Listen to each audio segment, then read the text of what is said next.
नमस्कार, मैं अंजू शर्मा आज आपके सामने क्षितिज किताब का पाठ 9 साखियाँ उसके प्रश्न उत्तर लेकर उपस्थित हूँ। तो आइए करते हैं इस पाठ के प्रश्न उत्तर। मानसरोवर से कवि का क्या आशय है? मानसरोवर एक प्रतीक शब्द है, इसका अर्थ है वो हृदय से इसको रिलेट किया गया है कि मानसरोवर हृदय रूपी जिसमें भक्तिभाव पूर्ण रूप से भरा हुआ है। दूसरा है कवि ने सच्चे प्रेमी की क्या कसौटी बताई है? कवि के अनुसार, कबीर जी के अनुसार सच्चा प्रेमी वो है जो सांसारिक विषय वासनाओं से परे है, जिसे सांसारिक विषय वासनाओं को समाप्त करने की जिसमें क्षमता है। तीसरे दोहे में कवि ने किस प्रकार के ज्ञान को महत्व दिया?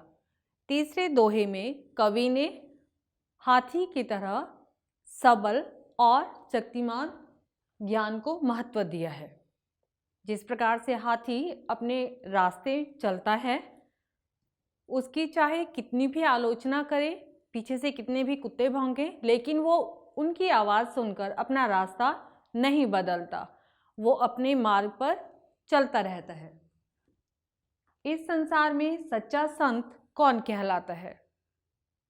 इस संसार में सच्चा संत वही है जो पक्ष और विपक्ष से परे है, जो सांसारिक मोहमाया में पक्ष और विपक्ष के चक्कर में नहीं पड़ता, सभी के लिए वो निष्पक्ष होता है। हमारा अगला प्रश्न है, अंतिम दो दोहों के माध्यम से कबीर ने किस तरह की संकीर्णताओं की ओर संकेत किया है? दो तरह की संकीर्णताएं बताई गई हैं।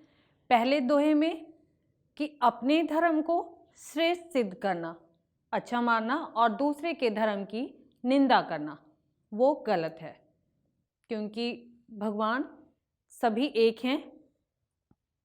और दूसरे दोहे में उन्होंने बताया है कि ऊंचे कुल में जन्म लेने से कोई उच्च नहीं हो जाता, व्यक्ति ऊंचा बनता है केवल अपने कर्मों के कारण, अपने सत्कर्मों के कारण। केवल ऊंचे कुल में जन्म लेना ही काफ़ी नहीं है।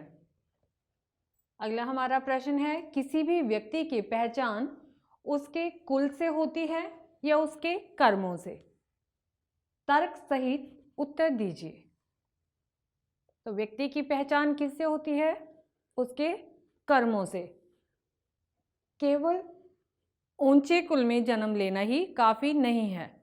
जिस प्रकार महावीर, राम, कृष्ण इत्यादि केवल वो राजमहल में पैदा हुए, ऊंचे कुल में पैदा हुए, इसीलिए उन्हें नहीं जाना जाता, बल्कि उन्हें जाना जाता है उनके अच्छाइयों के कारण, उनके अच्छे कर्मों के कारण। इससे विपरीत सूर, तुलसी और रसखान इत्यादि ये ऐसे लोग हैं जो छोटे कुल में पैदा हुए, लेकिन फिर भी इन्हें इनके कर्मों के कारण समाज में उच्च स्थान प्राप्त हुआ। तो इससे पता चलता है कि केवल ऊंचे कुल में जन्म लेना ही काफ़ी नहीं है, उसके लिए अपने कर्म भी अच्छे होने चाहिए।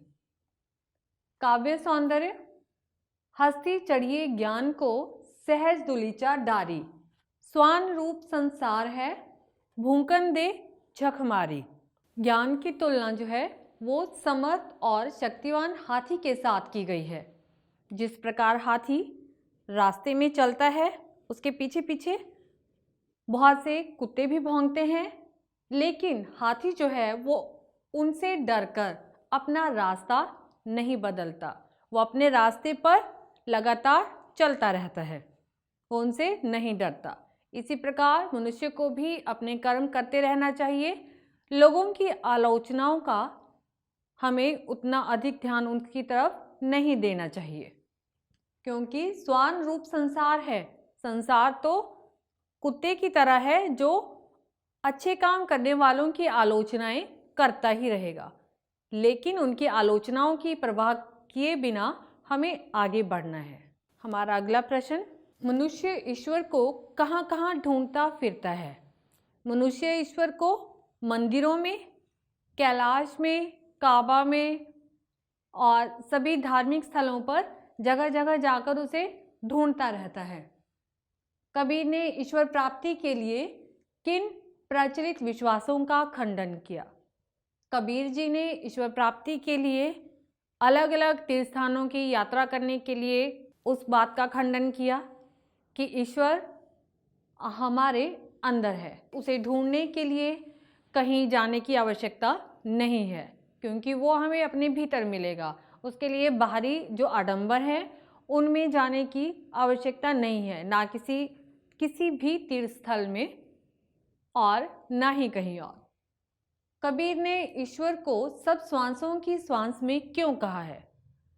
कबीर ने ईश्वर को सब श्वासों की श्वास में इसलिए कहा क्योंकि उनके अनुसार ईश्वर जो है वो हमारे अंदर बसा है। हमारे प्रत्येक सांस में ईश्वर का वास है। सभी लोगों के सभी की जो सांसें चल रही हैं उनमें ब्रह्म का वास है, इसलिए कबीर जी ने ये बात कही। इसी के साथ हमारे ये क्वेश्चन समाप्त होते हैं और साखियाँ पाठ कबीर जी का ये पूरा हुआ। अब हम मिलेंगे अगली वीडियो में अपने नए पाठ के साथ। तब तक के लिए नमस्कार।